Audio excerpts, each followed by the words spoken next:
The United States and Turkey have a long-standing friendship and partnership, one rooted in the shared respect and understanding of our common values. More than 17 billion in bilateral trade last year alone. A strong strategic alliance that protects the region.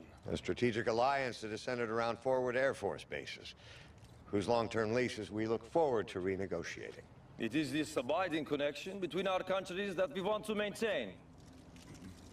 Which is why I'm so troubled that America continues to give safe haven to Nuri Şahin, an enemy of the Turkish people. What is Tehran doing? Going off book. Mr. Şahin staged an unsuccessful coup against my government. And now he has found sanctuary here.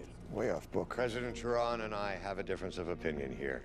Nuri Şahin is a visiting professor at Georgetown University.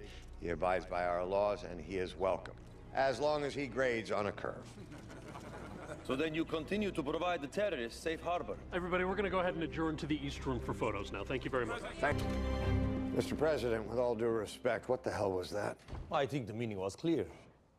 Then perhaps you're in need of a diplomatic primer. Prepared statements serve a purpose, so neither side can embarrass the other. I'm not embarrassed, but you should be.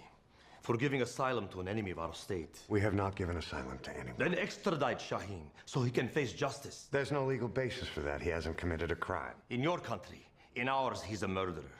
97 civilian casualties in the coup attempt. Our intelligence shows that the coup attempt was carried out by a faction of the Turkish military. Mr. Şahin had nothing to do with it. Your intelligence is flawed, and so is your impulse to interfere with domestic Turkish affairs. Quite the opposite, sir.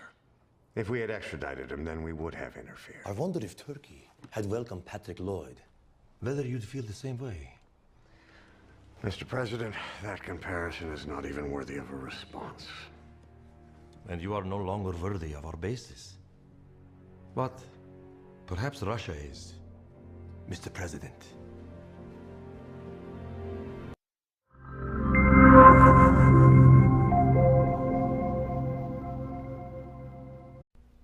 I know why you have called me here, sir.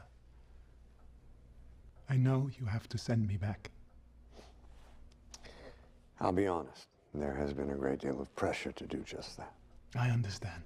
President Tehran is right. I am a revolutionary.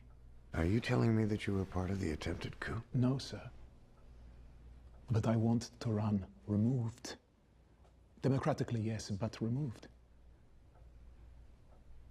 Men like that, the only thing they fear more than bullets is the ballot box. Yes, and the pursuit of democracy is the worthiest of causes. Like your own Nathan Hale said, I only regret I have but one life to give to my country. That's correct. And he was a teacher like you. Please. I want you to know that you are safe here in my country.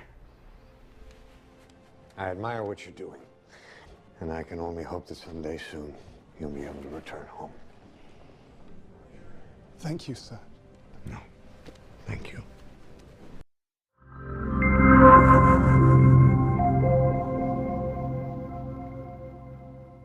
A press conference with Şahin. You wouldn't dare. Not only will I, I'll do as many as I think is necessary to convey not only to your people, but to the rest of the world that Nuri Şahin is the only person who is capable of delivering true democracy and opportunity to the great Turkish people. And that he alone can make his nation a shining beacon of hope and stability in a region that is historically unstable. Hell, by the time I'm finished, you'll be begging me not to extradite him. Because if I do, you'll be staring straight down the barrel at certain civil war. President Kirkman. Here is my one-time offer. And I want you to pay attention because there's a price to pay. Turkey will remain a NATO state. You will give us back the leases for the air base. This is You extortion. will drop